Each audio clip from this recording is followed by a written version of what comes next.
एक बार की बात है कि एक अध्यापक एक संपन्न परिवार के शिष्य के साथ कहीं जा रहे थे। उस शिष्य को रास्ते में कुछ दूर पे मजदूर काम करता हुआ दिखाई दिया। फिर कुछ कदम चलते ही उसे उस मजदूर के जूते दिखाई पड़े। तभी उस शिष्य को कुछ मजाक सूझी। उसने अध्यापक से कहा, गुरुजी, अगर हम इन जूतों को छुपा दें तो कितना मजा आएगा। गुरुजी चुप रहे। शिष्य ने फिर से पूछा, गुरुजी, अगर इन जूतों को छुपा दें तो इसका उस मजदूर पर क्या असर पड़ेगा। उसको तो मजाक सूझ रहा था, लेकिन गुरुजी ने कहा कि नहीं, ऐसा करना ठीक नहीं होगा। किसी गरीब इंसान के साथ इस तरह का भद्दा मजाक ठीक नहीं है। परंतु हम एक काम कर सकते हैं, गुरुजी ने कहा। क्या गुरुजी?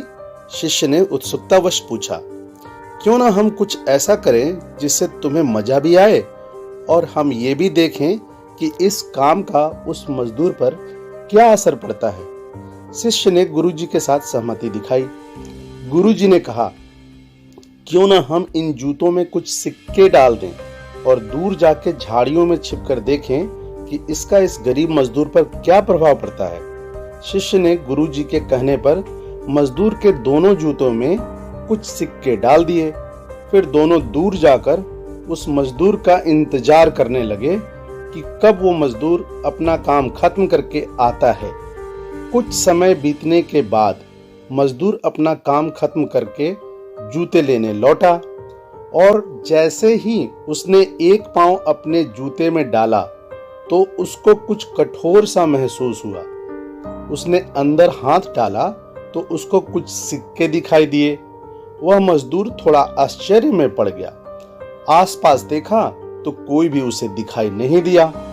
फिर उसने दूसरा पैर भी अपने जूते में डाला तो उसे वैसा ही आभास हुआ जैसे पहले जूते में पैर डालने पर हुआ था।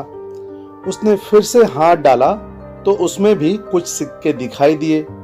अब दोनों जूते के सिक्कों को उसने हाथों में रखा और इधर उधर देखता रहा, लेकिन उसे कोई दिखाई नहीं पड़ा।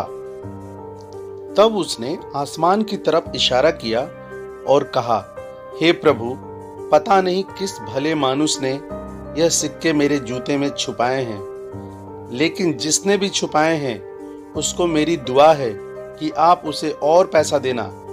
हे प्रभु, आपने मेरी मदद ऐसे समय पर की है ताकि इन पैसों से मैं अपने बच्चों और पत्नी के लिए कुछ खाना और दवाइयाँ ला सकूंगा। और इतना बोलकर वह मजदूर वहां से चला गया। इस बात को शिष्य और अध्यापक दोनों सुन रहे थे। अब अध्यापक ने शिष्य से पूछा कि अब तुम मुझे बताओ कि तुम्हें कैसा महसूस हो रहा है, तुम्हारी पहले वाला मजाक वाला तरीका या मेरा यह मदद का तरीका। शिष्य ने कहा कि गुरुजी, मैं आपसे क्षमा चाहता हूँ। अब मुझे समझ में आ गया है कि सच्ची खुशी किस चीज में है। जब हम किसी की मजाक उड़ाते हैं तो हमें कुछ पल का आनंद तो जरूर मिलता है, लेकिन इससे हमें बद्दुआ भी बहुत ज्यादा मिलती है।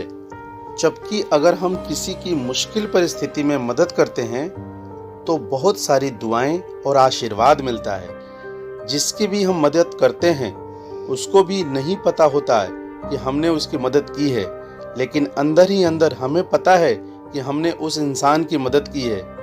यही तो सच्ची खुशी है। जब हम दूसरों को खुशी देते हैं तो हमें आनंद और सच्ची खुशी मिलती है। दोस्तों, आप भी इसी तरह खुशियां बांटते रहिए, लोगों की मदद करते रहिए और अपने सामर्थ्य अनुसार दान पुण्य करते रहिए। जितना भी आपसे बन पड़े दान करें, लेकिन दान जरूर करें। धन्यवाद मित्रों। दोस्तों, आप में से जो भी पहले से ही ऐसा करते आए हैं और जो भी अब आगे दान और मदद की इच्छा रखते हैं, कृपया कमेंट कर हमें अवश्य बताएं। कहानी पसंद आई हो तो वीडियो को लाइक और चैनल को सब्सक्राइब अवश्य करें। आपका दिन शुभ हो। जय हिंद।